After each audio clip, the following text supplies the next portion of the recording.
Olá, tudo bem? Vamos para mais uma aula da nossa EBD. Nós estamos no capítulo 15 do livro Polêmicas na Igreja do pastor Augustus Nicodemos.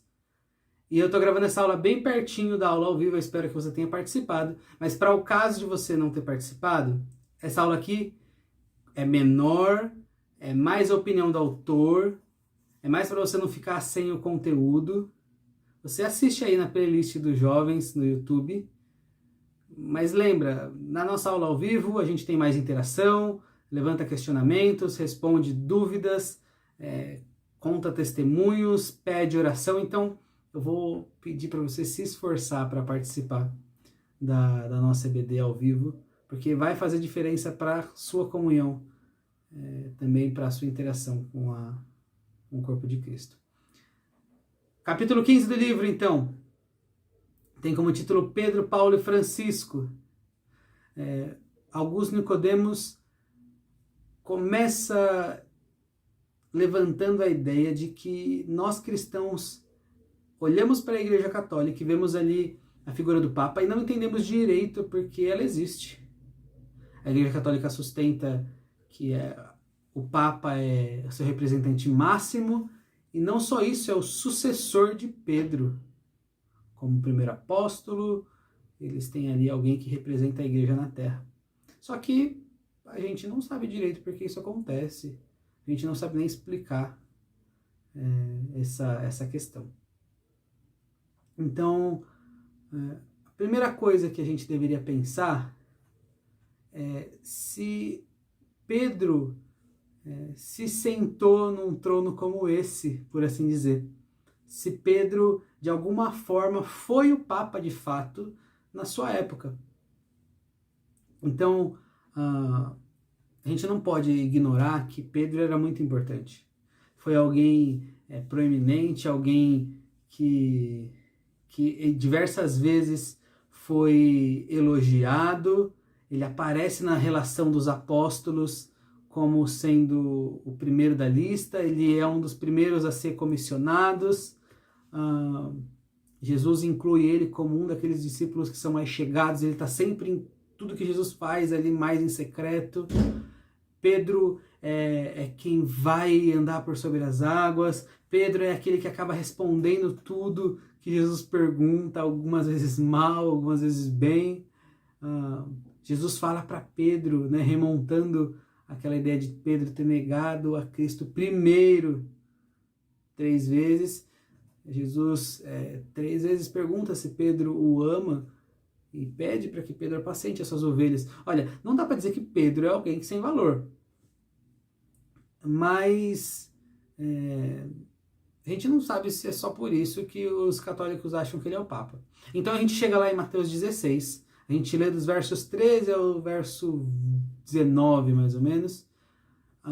Jesus conversando com os seus apóstolos, olha para eles e pergunta: o que as pessoas dizem que eu sou? Quem as pessoas dizem que eu sou? Os apóstolos ficam ali meio sem saber se é uma pegadinha ou não respondem, mas Pedro, como ele costuma, toma a frente e resolve dizer: tu és o Cristo, Filho do Deus vivo. E Pedro tira a nota 10. Meus parabéns, Pedro, Jesus diz. Não foi carne que te revelou isso, mas foi Deus. Deus que te deu essa revelação. E aí ele usa aquela frase bonita para Pedro, né? Respondendo ali, continuando a conversa. Tu és Pedro, e sobre essa pedra edificarei a minha igreja, e as portas do inferno não prevalecerão contra ela. E Jesus fala uma coisa sobre o que Pedro ligar no céu, na terra será ligado no céu, o que ele desligar na terra será desligado no céu, porque Jesus dá a ele uma espécie de chave do reino dos céus. Bom, então parece que Jesus disse sim para Pedro que ele é proeminente em algum sentido. Mas assim, a gente não vê muita evidência de que Pedro, na sua época, por seus colegas apóstolos ou pelos outros irmãos, tenha sido tratado como alguém diferente, como alguém que tinha em sua figura o representante máximo daquilo que era conhecido como cristianismo. Por quê? a gente percebe que em algumas ocasiões onde Pedro é confrontado, ninguém trata ele como um ser supremo. As pessoas se ajoelham na frente dele e pede para que as pessoas se levantem. As pessoas perguntam por que Pedro faz algumas coisas, ele vai lá e responde. Em Atos, quando tem aquele concílio sobre os gentios participarem ou não das celebrações cristãs entre os judeus convertidos, é Tiago quem assume a liderança. Pedro está lá, é verdade. Mas ele não é quem assim, é o moderador da coisa. Paulo, quando escreve aos Gálatas, diz que deu uma bronca pública em Pedro sobre alguma postura errada que ele teve em relação aos judeus, em relação aos gentios, ao se sentar na mesa.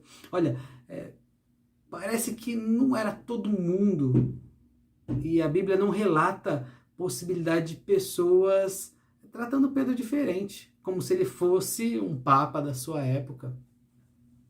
Mas aí a gente volta lá para o texto de Mateus 16, onde Jesus parece dizer para Pedro que ele seria a pedra fundamental da igreja, ou aquele alicerce da igreja. O Antigo Testamento fala diversas vezes que Deus é a pedra que sustenta, a pedra forte. E nesse texto, se você usar uma interpretação básica do português, tá? Você nem precisa ir muito assim para o grego. Você percebe que é uma conversa e que no meio da conversa Pedro dá aquela resposta: tu és o Cristo, Filho do Deus vivo.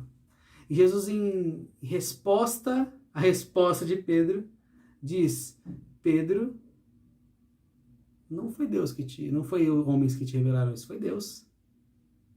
E olha, sobre essa pedra eu vou edificar minha igreja.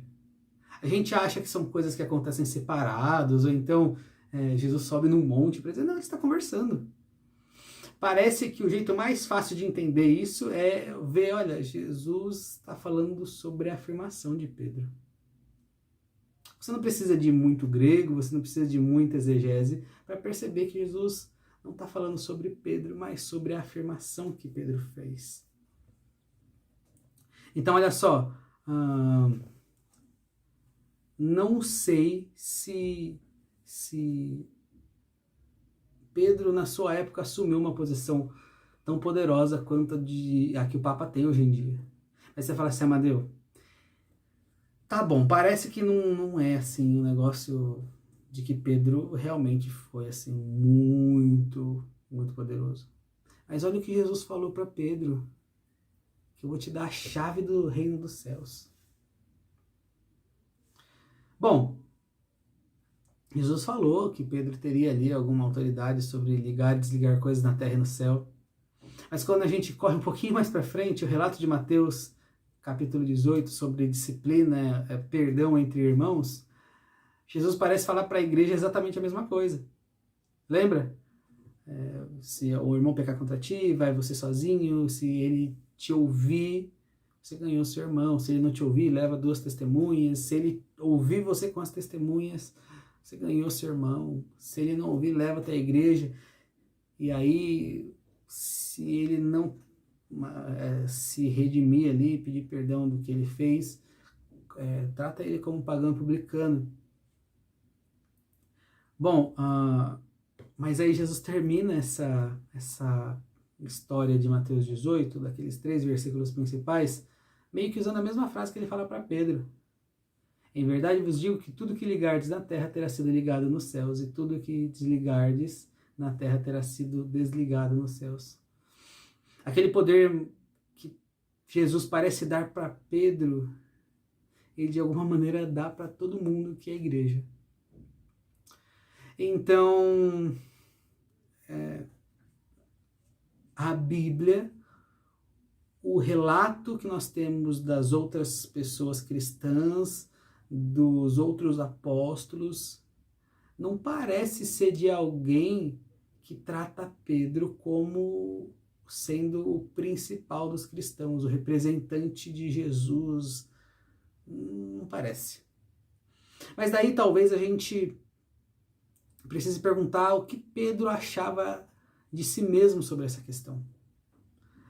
Afinal de contas, Jesus falou para Pedro, talvez ele, mesmo que os outros assim não entendessem, precisasse de alguns anos para que a igreja reconhecesse isso, talvez ele se entendesse como alguém que devia ser tratado assim. Então a gente corre para o texto de 2 Pedro 1, 12 a 14, onde a gente vai tentar ver que nem nas palavras do próprio Pedro o seu legado devia ser tratado como algo supremo. Olha só o texto que fala. Por esta razão, sempre estarei pronto para trazer-vos lembrados acerca dessas coisas, embora estejais certos da verdade, já presente convosco e nela confirmados. Também considero justo, enquanto estou nesse tabernáculo, despertar-vos com essas lembranças, certo de que estou prestes a deixar o meu tabernáculo, como efetivamente nosso Senhor Jesus Cristo me revelou. Pedro já sabia que estava chegando a hora dele, então ele escreve uma carta ali, de certa maneira se despedindo. Mas ele não fala assim, olha, se lembrem das grandes coisas que eu fiz, se lembrem de como eu era promissor entre os outros. Não. A fala dele não tem nada a ver com isso. A fala dele traz justamente a ideia de aquilo que mais importa de tudo que ele fez. Ele está deixando escrito, ele está ensinando para os cristãos que estão próximos, assim como fizeram outros apóstolos. O seu legado, então, não tem nada a ver com ele, com a sua proeminência. O seu legado tem a ver com aquilo que foi dito por Cristo a ele, para que a igreja soubesse. Então, imagina que se Pedro participasse de um concílio, dos concílios que foram ali decididos que deveria existir um papa, talvez ele fosse oposição. Talvez ele fosse o tipo de pessoa que ficaria, olha, eu não acho que a gente deva ter um papa, não. Então, se a gente não entende bem essa questão, a gente pode perceber que ela, de maneira geral, é bem simples de ser entendida, com uma interpretação de texto básica, olhando o contexto das pessoas que rodeavam Pedro, tanto aqueles que eram apóstolos, quanto aqueles que eram cristãos judaicos, convertidos, né, e gentios. Ninguém tratava Pedro como se ele fosse o papa da sua época.